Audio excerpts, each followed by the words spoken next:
Hey, what's up, everyone? So, I wanted to talk a little bit about what happened. So, this bomb, apparently a car bombing, they called it. It was a van.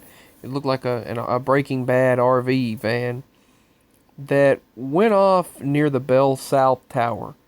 And Bell South is responsible. It's the AT&T building. Many call it the Bat Tower. We've always called it the Bat Tower. And this explosion, first of all, came with a warning. Minutes before this happened, they told people to evacuate immediately, that there was a bomb threat, a bomb warning. And you'll hear right here, some people have lost their hearing from this, they say. You can hear this message. Evacuate now. This area must be evacuated now. This area must be evacuated now. If you can hear this message, evacuate now. If you can hear this message, evacuate now.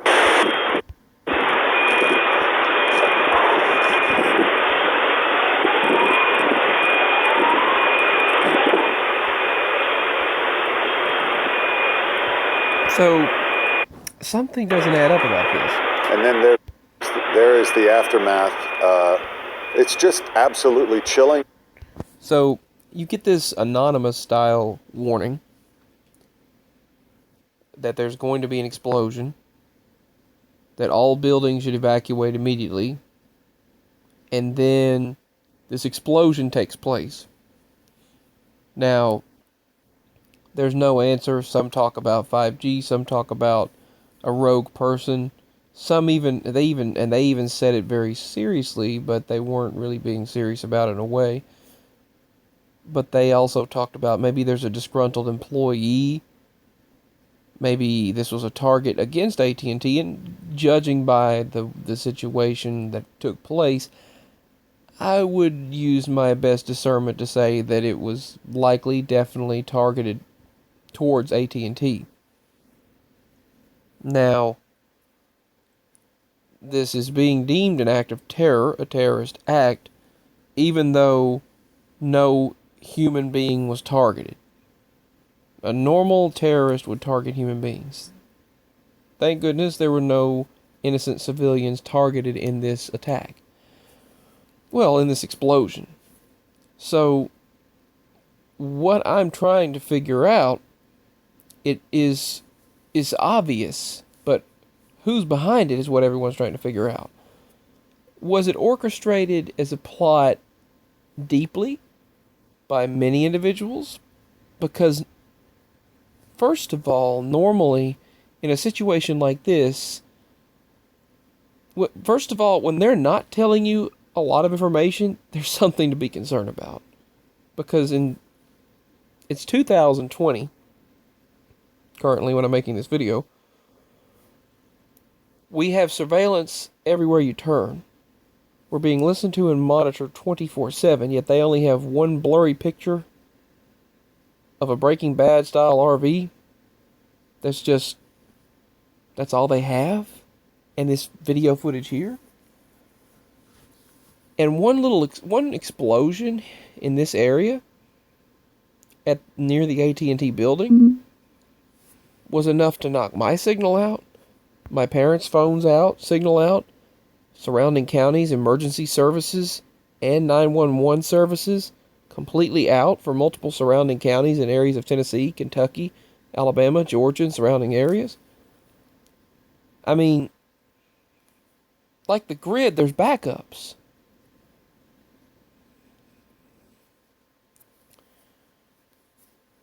And oddly enough, the other day, one of our the local phone companies and internet providers were acting crazy, and they were literally they were in the middle of the night going out there and fussing and cussing and running through, looking at this property, one property, for some reason. It made no sense, and then this happens. Now, whoever it was obviously chose Christmas Day, December 25th, because there would be no people at work. They obviously did not want to harm anyone. It was something to do with a message, to get a point across, to get a message across. Now, when the news people are saying maybe it was a disgruntled employee, maybe it was a rogue terrorist, maybe it was... No, it was someone with a lot of equipment. They said they've examined the particles and the remains, the projectiles, everything that exploded. And it was extremely military grade and military style technology. Equipment. Not civilian equipment. Someone with a lot of inside information, a lot of intelligence, a lot of know-how, and a lot of help orchestrated this particular situation. This is not a rogue or disgruntled person that doesn't know what they're doing. It's not an amateur. And it's also not someone apparently planning, or they weren't intending to harm human beings in this situation, because they chose a day and a time they knew everyone was going to be off. And they gave a warning ahead of time to leave. Normal acts of terror do not involve situations like that. Normal terrorists do not do things like that. So either this was planned and orchestrated, and those at the top know about it, an inside job, or someone targeting AT&T that doesn't like AT&T, which could be billions of people. just to tell you, there's a lot of people that don't like AT&T, but and their greed and their pathetic service at times. But I will tell you,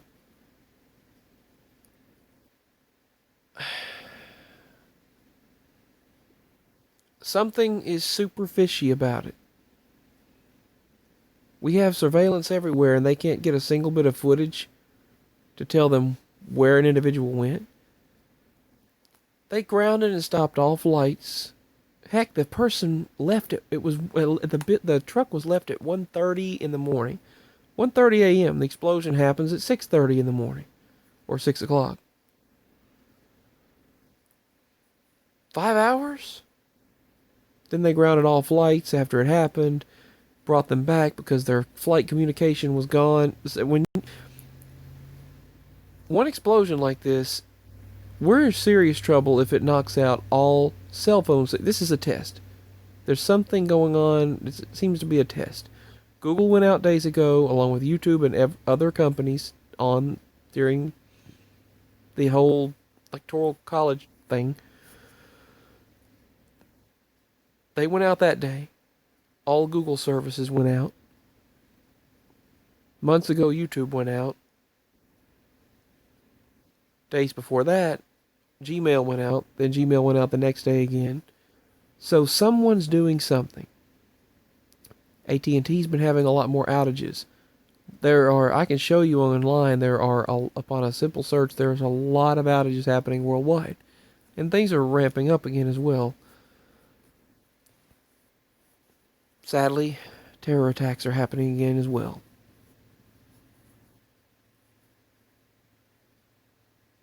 Now, I just want to point out that obviously, I think they know more than what they're telling, and that it was an inside job and someone with a lot of know-how, obviously, to orchestrate and conduct this entire thing. And it was targeting a corporation, a company, not people. So, what do you think?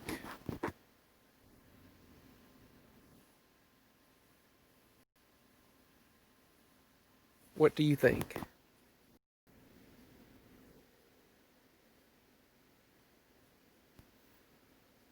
I mean, something doesn't add up. Really. It just really doesn't add up.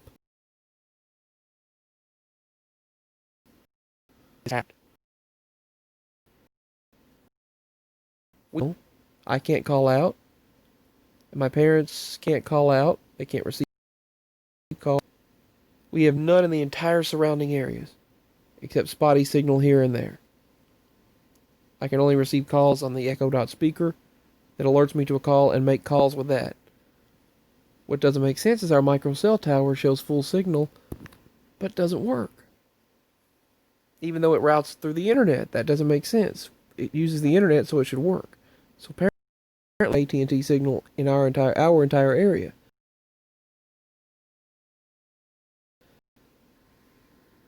Yeah, that's what's going on. Yep. The situation.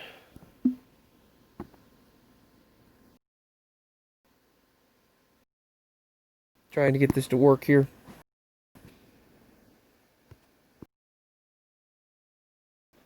What are your thoughts on this? Peace and signing out.